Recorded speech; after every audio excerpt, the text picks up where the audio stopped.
overview of the state of the art.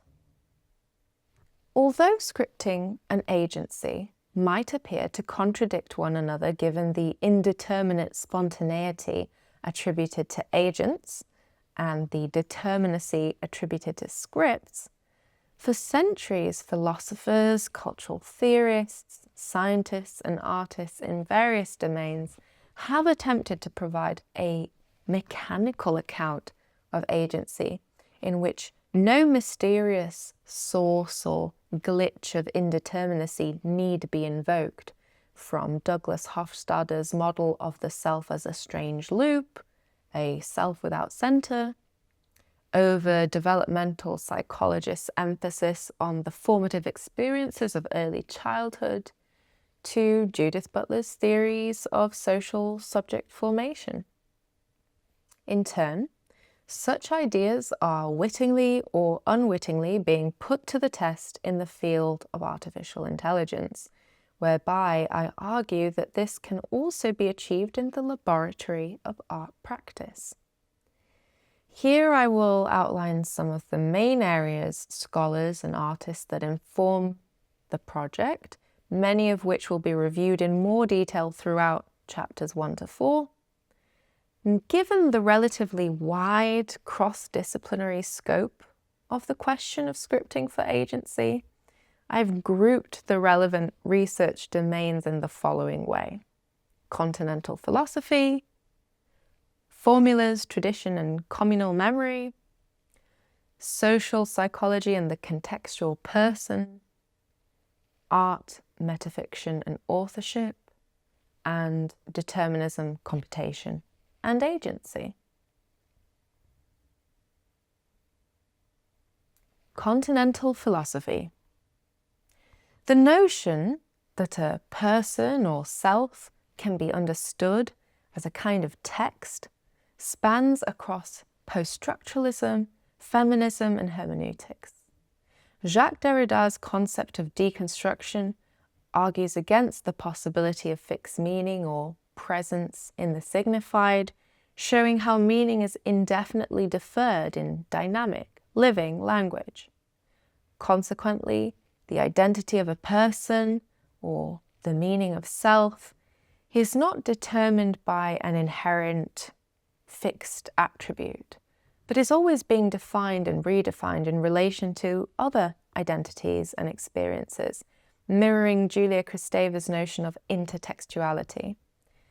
The notion of a fluid and constantly shifting self is echoed by Gilles Deleuze in Difference and Repetition, and Paul Ricoeur further develops this in his exploration of narrative identity.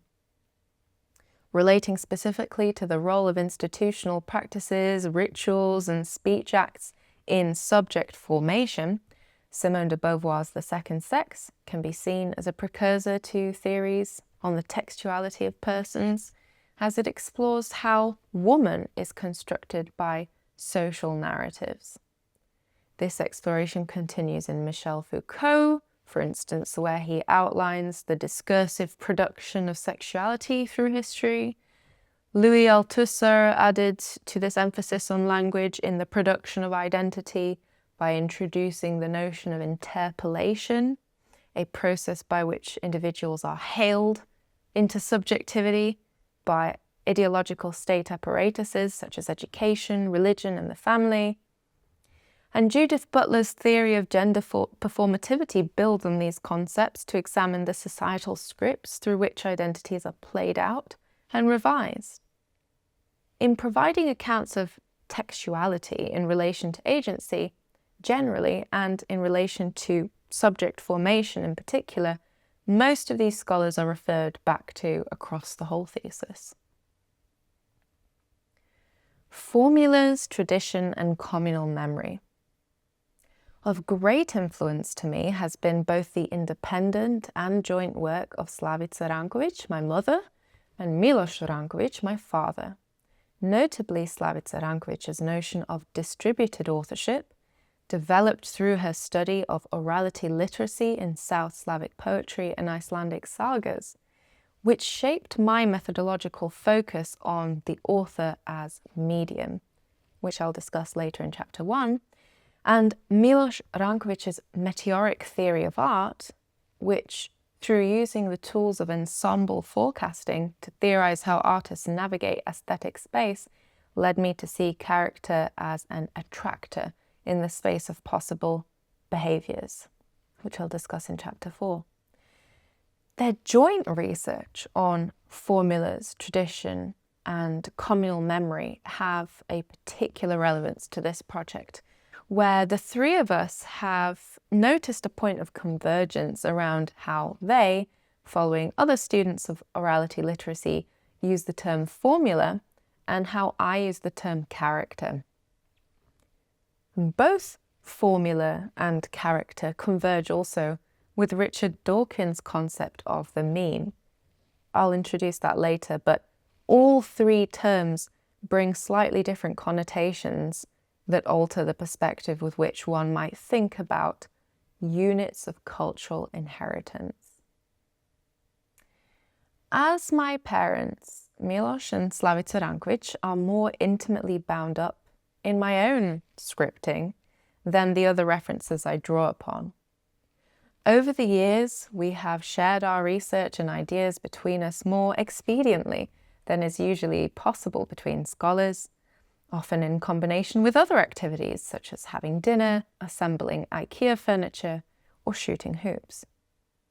This means that certain figures of speech or concepts that have become indispensable to us in conversation and to me in this dissertation, examples include relationship without a touch or vertical disciplining, cannot always be traced to published work.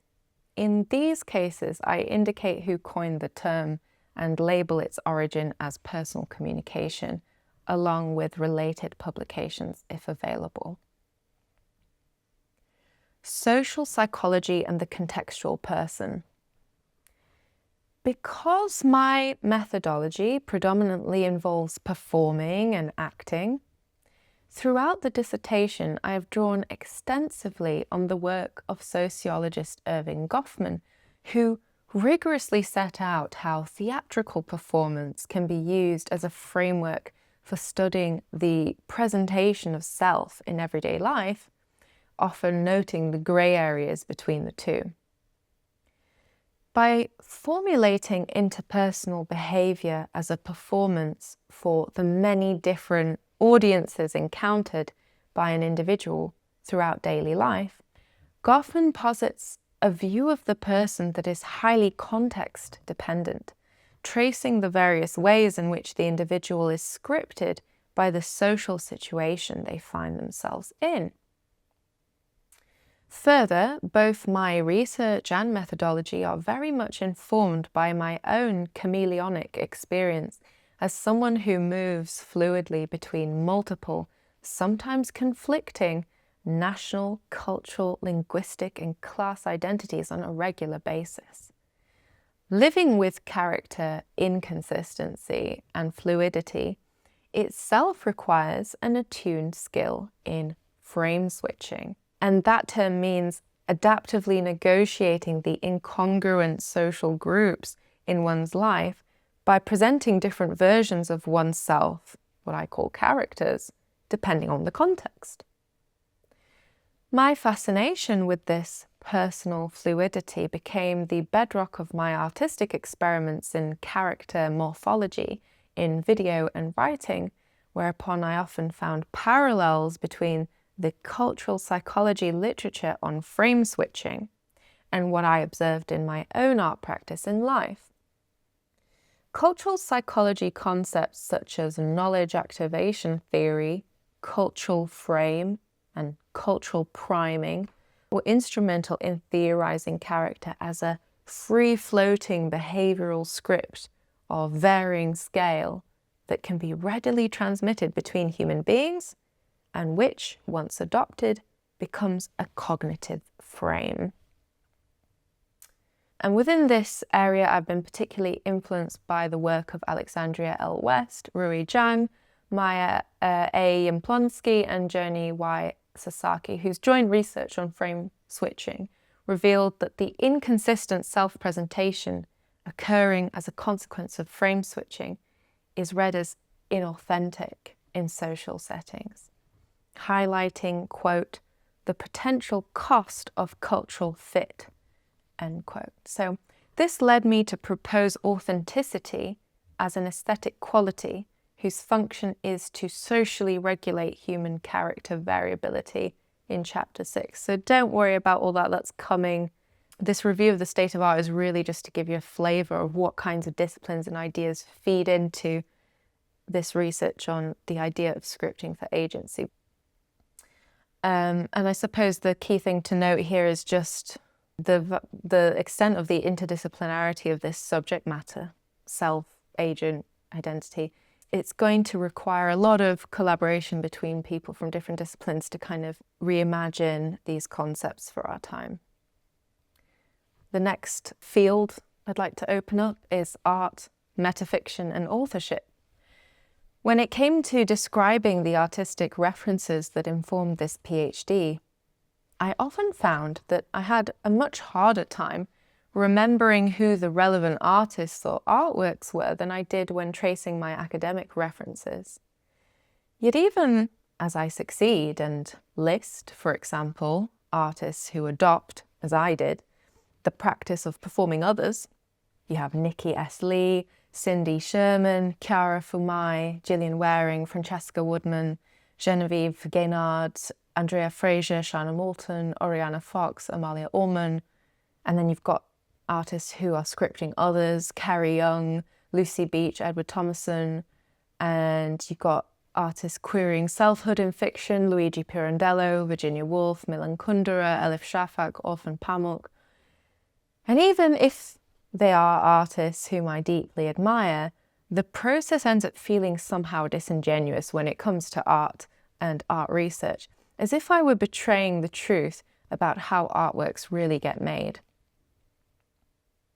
I believe my difficulty with tracing my artistic influences in this project has to do with differing traditions in how sources are drawn upon between artistic practice and academic writing. As artists, we are taught, up to a point, that it is good to steal. We can be less scrupulous about referencing, even as we are cautioned against our genius complexes by being reminded that what we are making is always thoroughly citational. We can borrow and deploy aesthetic formulas so expediently that we do not always even have a name for what it is we have borrowed, let alone take note of where we borrowed it from. In academic writing, however, the same move, taking a fragment of somebody else's work without acknowledging it, is more readily interpreted by the stigmatizing name of plagiarism. While it is said that artists should steal, in academic practice, there is the saying that one stands on the shoulders of giants. This metaphor of stacked endeavors implies an additive rather than combinatorial process, and it also asks that we name our giants. The scrupulous logging, tracing, and acknowledgement of where one's references come from in academic practice comes with noble intent, since to trace the provenance of ideas is to distribute the credit for them. Yet, the fact that there is no imperative to trace and log sources in artistic practice makes the process of iterating through ideas in a certain sense faster in art than in scholarship. At the same time, both traditions fail in their own ways, academic citation never succeeding in a faithful portrait of influence, and art practice vulnerable to false attributions of originality. Perhaps art is then, in this sense, no less rigorous than academic practice, even when its reference get lost in the mayhem of creative iteration. Perhaps it just trades in one type of rigor for another. While acknowledging the influence of the artists and novelists listed above on my methodology and thinking through their thematization of variable identity, selfhood, and scripting, I chose to contextualize my performance practice within the arts through an examination of process rather than content through artists' own theories of authorship. In particular, those artists who understood themselves as taking on the role of a medium, since these tended to simultaneously imply a theory of self, auto, as a medium. So in this way, these artists' creative endeavors also constituted a reflection on the mechanics of self. The medium metaphor will prove especially useful to the question of scripting for agency because a medium is a spiritual machine, a machine for the playing out of an other. Here, Marina Warner's historical exploration of spirit aesthetics and Alfred Gell's theories of agency in relation to artworks provided a lens through which to think about artistic channeling. And then we've got determinism, computation, and agency. Daniel C. Dennett's evolutionary theory of what is sometimes thought of as freedom and what I have here called agency offers tools to reimagine agency and selfhood in terms of algorithms, code, and computation in a bid to help readers intuitively transcend the determinism freedom binary. His Freedom Evolves is drawn on as a key text, since enacting an analogous transcendence is precisely what this thesis attempts to achieve in performance using the concept of repertoire. Dennett's description of the substrate neutrality of algorithms inspired me to think of character as a free-floating behavioral script that could be run by different agents.